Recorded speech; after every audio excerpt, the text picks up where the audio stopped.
Now that the surprisingly really very good WrestleMania 36 is over, being a great WrestleMania in general, not just in spite of Steve Corino still working over the world, many stories and details are now flowing out about the backstage happenings behind the scenes. After there was a total lockdown, not just on people walking outside in Florida, but also on WWE wrestlers and crew leaking results, which Vince McMahon was reportedly considering a sackable offense, which is far more reasonable than his other grounds for dismissal, like sneezing. We reported loads of fascinating behind-the-scenes details from the very well-received Firefly Funhouse and Boneyard matches in yesterday's news. Go and watch that if you haven't already. It's super interesting and involves Triple H and Michael Hayes trying to figure out what to do with a hand. I now want that as a buddy comedy road movie. But now we here at WrestleTalk can exclusively reveal the real reason behind easily WrestleMania 36's worst match, Goldberg losing the Blue Universal Championship to Braun Strowman from night one,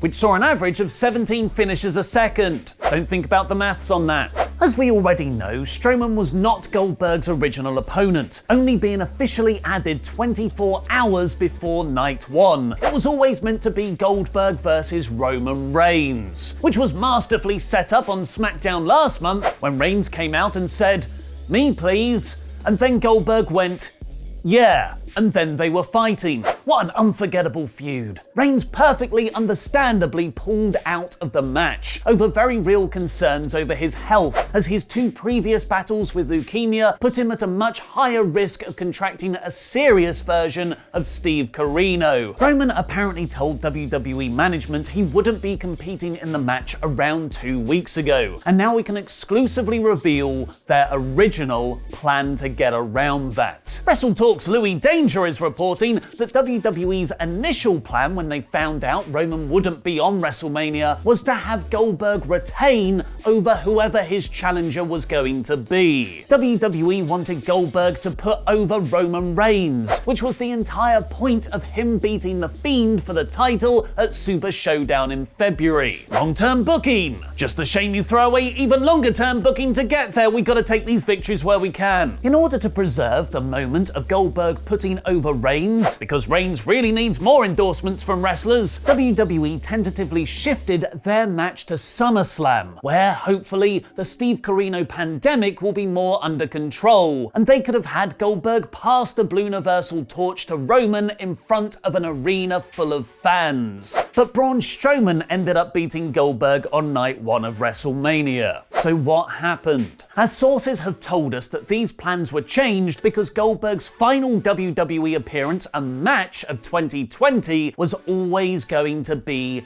WrestleMania, and he had no intention of adding dates to his current deal. We don't know whether WWE tried to get Goldberg to stay for longer for more money, which might be unlikely with WWE in cost-cutting mode right now and his per-match deals being incredibly expensive, or if Goldberg simply turned them down because he didn't want to travel or wrestle anymore during these times. When it became clear that whoever would be replacing Reigns would have to win the title, WWE decided on Braun Strowman. Before then, when the idea was for Goldberg to retain, Jeff Hardy's name was in the mix to replace Reigns, where he would lose. Did WWE make the right decision over Goldberg, and why? Let me know in the comments, because I'll be replying to people from out of nowhere. And go to WrestleTalk.com right now and make it your homepage for more exclusive reports, news, and wrestling articles, like the rumor that WWE are actually upset with Roman Reigns for having to pull out of WrestleMania.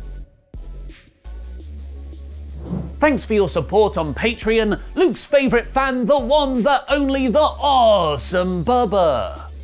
Due to the way WWE handled Reigns being replaced in his WrestleMania match, which is to say, not at all, many have speculated the promotion is unhappy with Roman for pulling out. In not releasing a proper statement explaining why Reigns didn't fight Goldberg, it has made fans not aware of the situation blame Roman, which he complained about in an Instagram live video last Monday. This speculation was ramped up with Reigns barely being mentioned across the whole of WrestleMania weekend, despite being advertised for one of the event's top 2 matches until just 24 hours hours earlier. Thankfully, WrestleTalk's Louis Danger can also exclusively refute those rumors, as according to our sources, Vince McMahon as well as other WWE management were very understanding of his situation, especially given his history with leukemia, and fully accept his decision. As was previously reported, in the build-up to WrestleMania, WWE doctors were closely monitoring Roman because of his condition, and the company specifically kept Braun Strowman out of any feuds going into WrestleMania, just in case anything happened to Reigns or if he decided to withdraw, which is seen in how Braun was suddenly removed from his Intercontinental title feud with Sami Zayn just several weeks prior. And now it's turning out WrestleMania 36 was actually too big for 2 nights, as it carried on over to the Raw after Mania but technically pre-taped before WrestleMania oh my god what even is time anymore episode. And here's what happened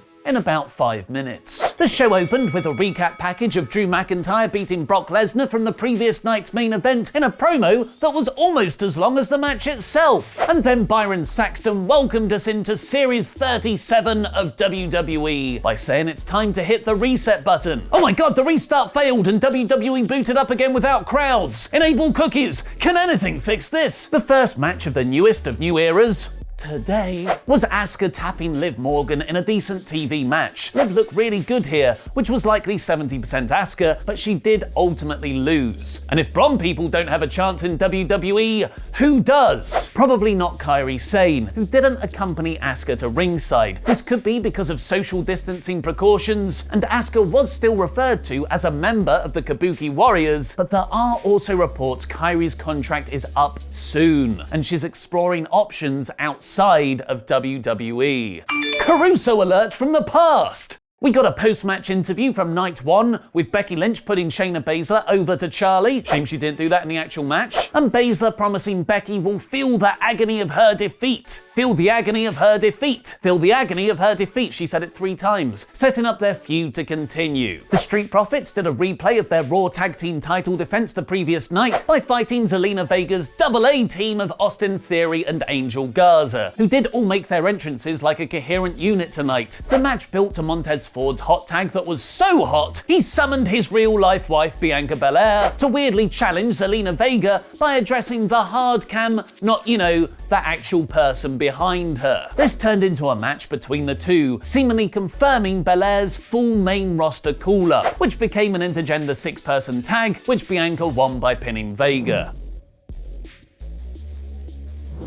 Caruso alert from the past! Bobby Lashley teased annoyance with Lana after his WrestleMania loss, and then the man who beat him, Aleister Black, took on Apollo Crews in a fantastic match, with Crews now officially jumping brands from SmackDown to Raw. Where's the USA Network freaking out in a boardroom? Apollo showed more fire here than he has in his entire main roster run so far, going through 3 ad breaks in a competitive back and forth match. I didn't see him smile once, despite nearly winning on multiple occasions. Hopefully Apollo now gets the kind of portrayal his talents deserve, but going on past performance, I'm not optimistic. He ultimately lost, which is the right decision as Black has been more protected, but we've been here before with Ricochet, Cedric Alexander and Humberto Carrillo. Again, if only there was a common trend between them all. Speaking of those wrestlers who don't have anything in common, Cedric Alexander and Ricochet are now a full-on tag team called the Vince McMahon Pulled Push Support Group. I wonder what inspired WWE to put those two together. The fantastic NXT tag team of Danny Burch and Oney Lorcan were just used to get them over, with Rico Zander, still working on the name, winning impressively. After a KO interview apparently shot in a car park by his wife, a half-dejected, half-very pissed-off Seth Rollins came out to awesomely squash NXT wrestler Denzel Dejournette. Because if there's one thing self-proclaimed Messiah figures dislike more than anything, it's being proved to not be all-powerful. Kind of ruins the whole God thing. My best friend forever, Nia Jax, we're not like most gals, then returned after a year out from injury to squash NXT's Deonna Purrazzo with Paige's old Rampage move, and Humberto Carrillo easily overcame NXT's Brendan Vink. A lot of these wrestlers feel like they're only in their matches because they were just hanging around or live nearby. If I were them, stay at home. Not just because of, safety, but also because Heyman's booking Raw, and that man loves a squash match.